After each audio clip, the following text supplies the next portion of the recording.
Hello, G's. Welcome back. So, today is the beginning of a very interesting week because this is going to be a deload week, but it's also going to be a reset week. So, we've been, for the past 2 months, I believe, 2 months plus something, we've been doing the upper-lower split. So, upper-lower, and then an arm day, arms and delts day. So we're going to change that up just a little bit. We're going to be doing 4 days in, 1 day rest, 4 days in, 1 day rest. So 4 days in, we're going to be doing back, chest, legs, shoulders and arms, rest day.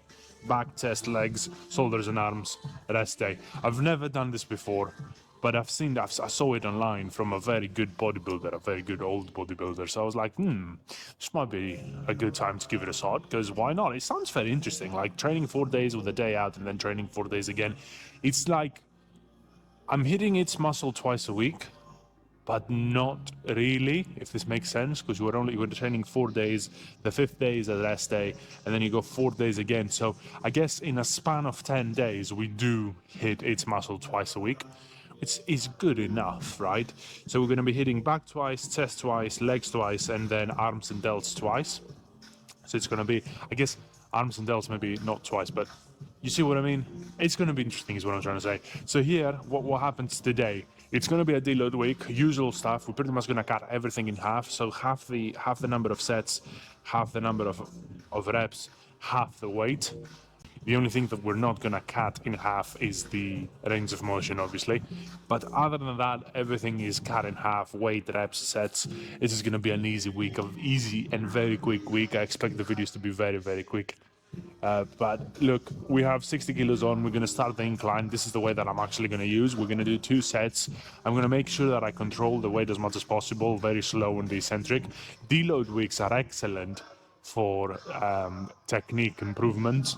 So take that time to kind of like really slow down your stuff, because you're not going to be spending a lot of time in the gym and it's not going to be tiring at all. So take the time to really slow down each rep and then incrementally, see where your technique was off and fixing it as you go along. That's kind of like how I use them anyway. Obviously, deload also means that you rest and you're well recovered to go back again the next week. So with that being said, let's start the first set. This is only going to be 2 sets, and I can already tell this is going to be quick. But usually we do around 12 reps, so we're going to do 6 now. And yeah, as I said, 2 sets. Then we're going to move to back. Same situation there, but we're going to talk about back in a second. Let's get that one out of the way. So my usual tempo, how fast I go up and down. I'm going to cut that in half too, so it's going to be much, much slower, but it's only 6 reps. The weight is not challenging,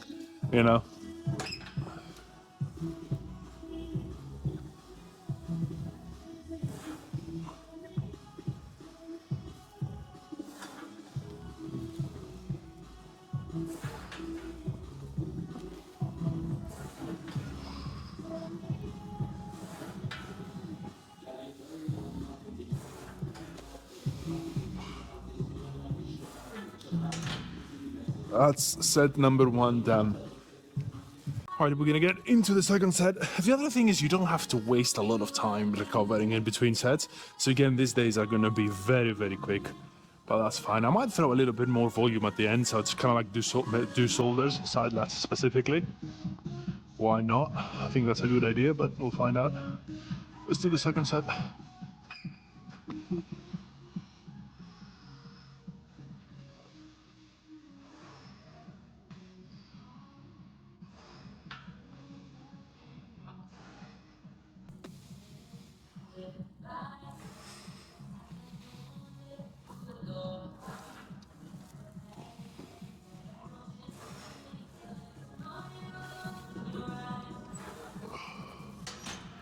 That's it.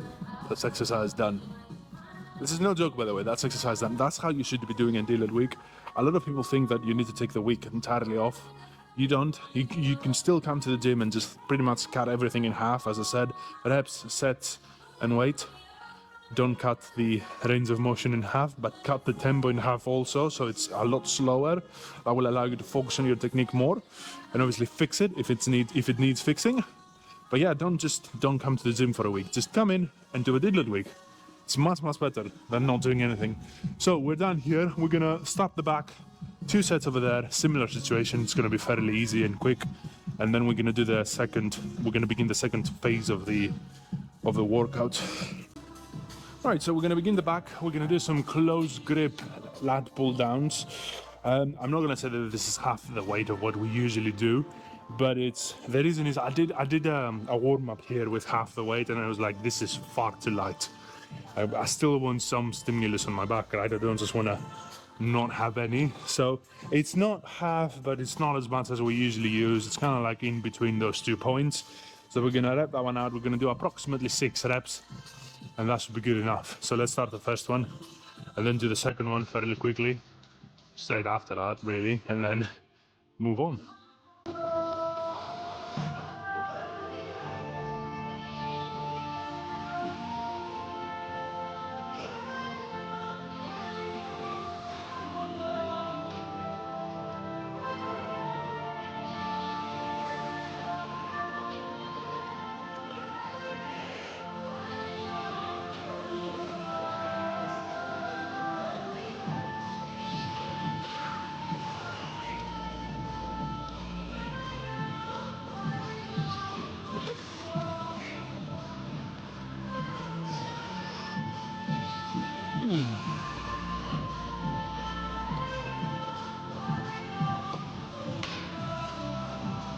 That's that. All right, and the second and last set here before we move to the second phase of the workout.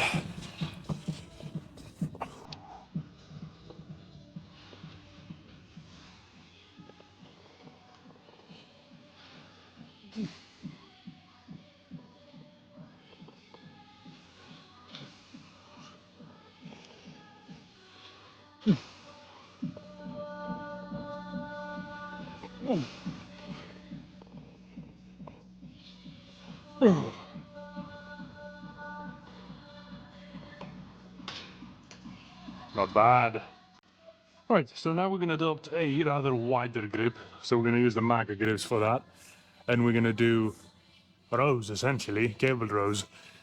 The difference on that, I've said this before, but the difference on that is we lean forward quite a lot. And by leaning forward quite a lot, you sort of incorporate those lower back muscles. When you do this, it's kind of like a deadlift, right? So when you do that, you make sure that you train as much of the back as possible, because the back is it's a complicated muscle structure, let's say, because you have the lats, they're meant to pull down. Then you have the lower back muscles, which are like these things down there, which is kind of like they're used to for bracing you. So let's say that this is your back, spine, legs. You bend over, these muscles here, they're sort of meant to, you know, help you brace yourself up. And then you have the traps, which obviously they're doing different they're kind of like used to lift stuff up, right?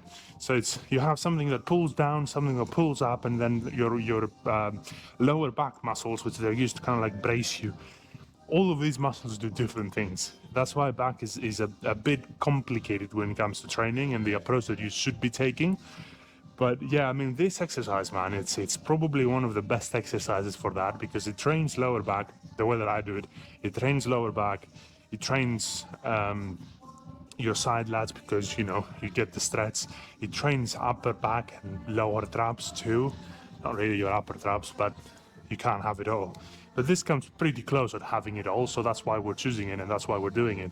So we're going to do 2 sets, same principles. It's not going to be a lot of reps, but we're going to just do them, probably superset that with the chest. So we're going to do some flies, mid-pec flies, and then 2 sets here, 2 sets there, we're done. We might do some shoulders after that, just for the lulls. That's about it. So because the weight is actually very light, I might be actually able to talk you through it and just explain what I do. Now, here's the thing. The setup here is not ideal. It's good, but it's not ideal, because ideally what I wanted to do was put something there so I can go really further back, because this is not further back enough. Because as I go forward and I lean in, there isn't just enough space, and the weights are gonna kind of like re-rack themselves, right? They're just gonna touch the remaining of the stack essentially and take all the resistance away from me. But that's one problem. There are a couple of solutions that could probably fix that. We could just sit on the ground and use the cables and then put a box in between the cables and me, so I can like step on the box and create that extra distance. But I don't really want to go through all that, so that's fine. It should do for now. Let's get this over with. Let's do the first set. I'm just going to talk you through it and explain why I do it the way that I do it. I'm actually going to show you how most people do it, how I used to do it when I started, and explain the differences. So the grip doesn't really matter. It can be any grip that you choose. Obviously, different grips train different parts of the muscles, but I choose this. You can choose whichever one you want. Now, most people, they do this or just this, right? And it's not bad, but it's not the best, right? So what you should be doing if you want to optimize this exercise is you're going to start from there. You're going to lean in as much as you can, as much as, you know, the setup is going to allow you. Because this is me, like, now the weights are touching, right? So the resistance actually goes away. But this is good enough. You know, you make sure that you stretch everything up. You make sure that your shoulders are kind of like left, so the weight is pulling them towards the center of gravity. And then you pull back. And then you repeat. On the way up, proud chest.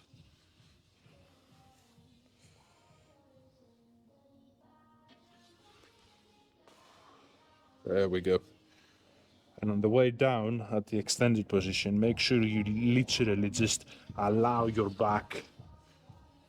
I'll tell you in a second because I need to show you what I mean when I say allow your back muscles to hug your back.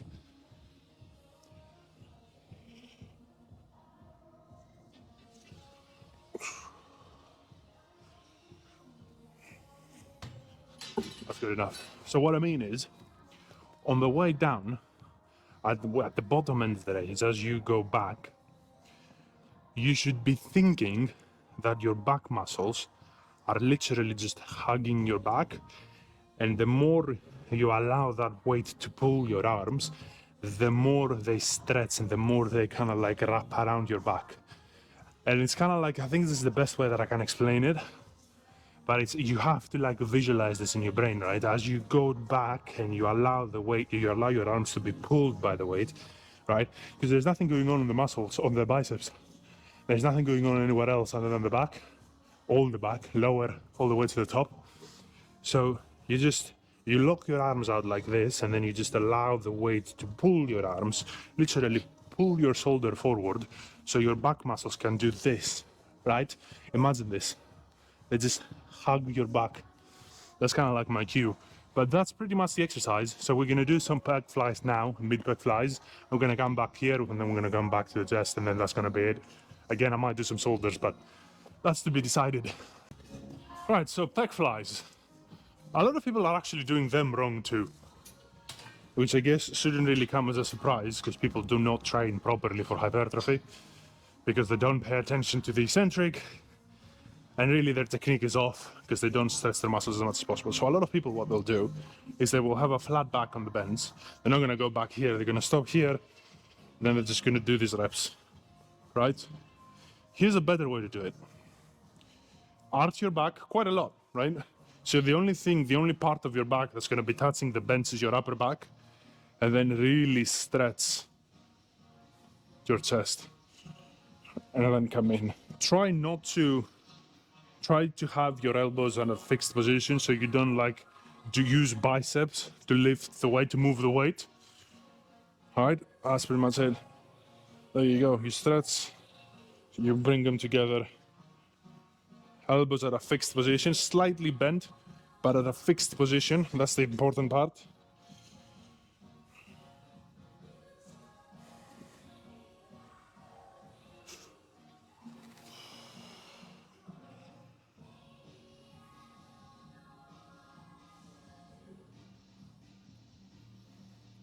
Ooh.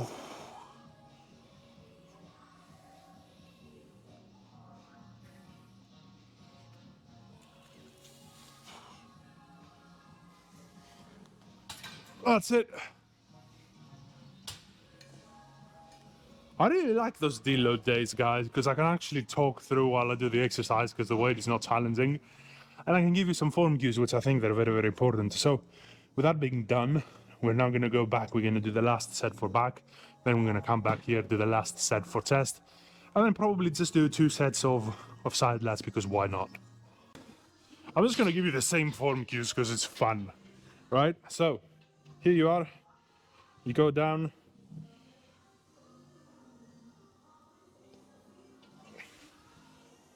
Put out chest. On the way down, you're literally letting the weight pull your shoulders in front. So don't do this. Literally let your shoulders, can you see the difference? Hopefully you can. Like, let your shoulders go forward so they can really stretch your back. If you do this, it's not ideal, right? You want to stretch those back muscles as much as possible. So let the shoulders go. Come back. Put out chest. You don't have to hold it at the top. I just did it for the lols because I was talking. Right? You bend forward just a bit. You pull. You bend forward. You let the shoulders go. You pull. Bend forward. Let the shoulders go.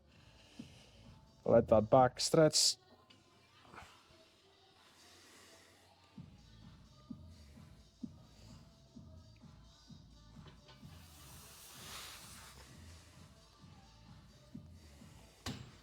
That's it. That's it. It's a pretty good exercise for what it does. So let's do the last set for pecs and do some shoulders and get out of here. Now on these, on pec flies, even if you are using the pec deck machine, remember, no flat back. Flat back means this, right? So you could probably see my back is literally flat on the bench. What you should be doing, you will be able to feel the massive difference if you just arch forward. You're literally just moving your ass forward, and then you really stretch those pecs.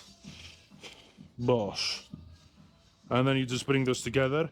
Again, elbows can be bent just a little bit, but make sure you're not doing this, because that's not chest anymore, that's a bicep exercise. Bicep slash pec exercise, right? We don't need that. There we go. Elbows fixed. Make sure you go all the way back as much as you can, right? Let the weight literally pull your chest apart, and then come back in. Ideally pause at the bottom, which means this position right here, pause here, bring them together. You really don't need to pause at the top, it's a waste of time.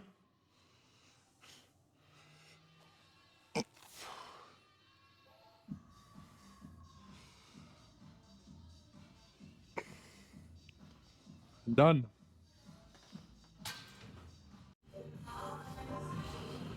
Let's do 2 sets of shoulders, because why not? Again, this is not going to be to failure or anything like that. I have half the weight that I usually do, so from 4 plates we're back down to 2, and we're not going to do as many reps, so it should be very easy. Here's a couple of form cues, right? I think the most important one, I really love cables for shoulders. I really, really do. It's just dumbbells. I feel they're very impractical. And it's not just that, they're not optimal either for muscle growth, because at the bottom end of the rep, which is this bit, all the resistance actually leaves the side lat, which is the targeted muscle, obviously. So when you use dumbbells, you come here, let's say, you come down, and around this area here, the remaining is pretty much like, how would you call it? Dead space? I don't know.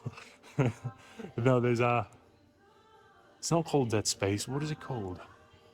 Like a dead zone, if this makes sense. It's like it does nothing for your side lat, this part, which is the most important part of the range of motion.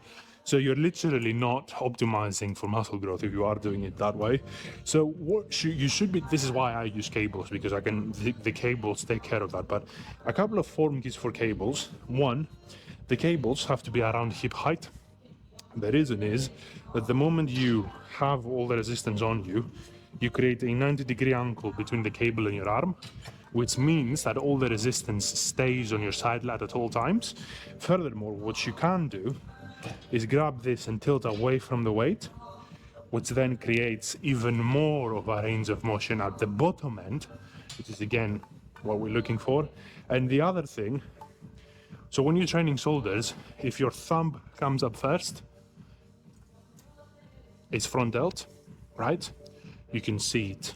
You can do it. You can just do it without waiting. You're gonna feel your front delt getting active. But if your pinky comes up first, that's side lat. So what I do is I grab the handle, and instead of having a neutral, I literally point it inwards just a bit.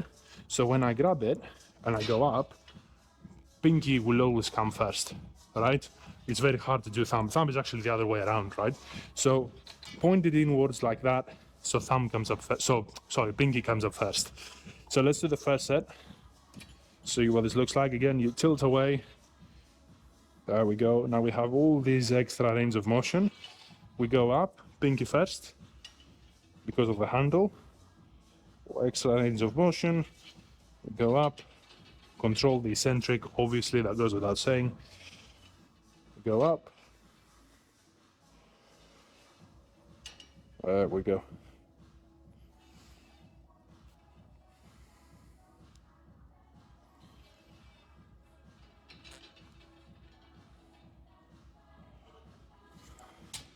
It's good enough.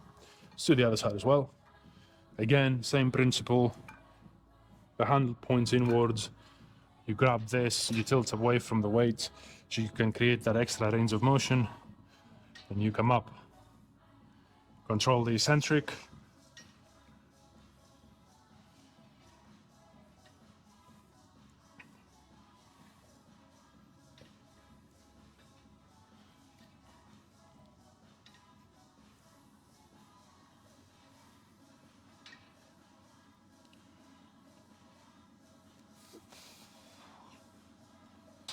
And that's it.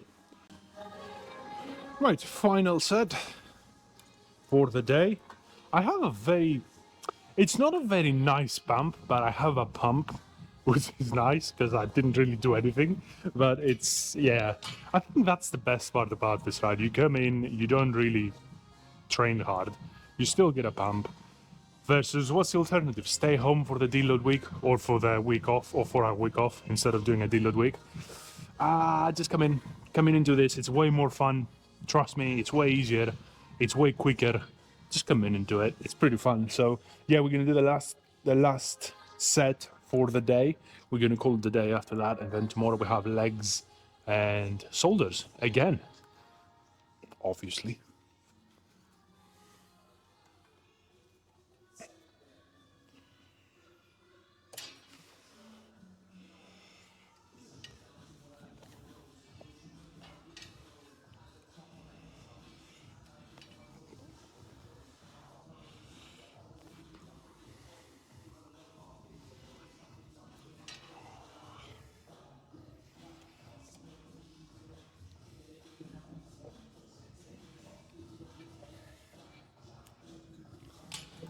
Nice and easy.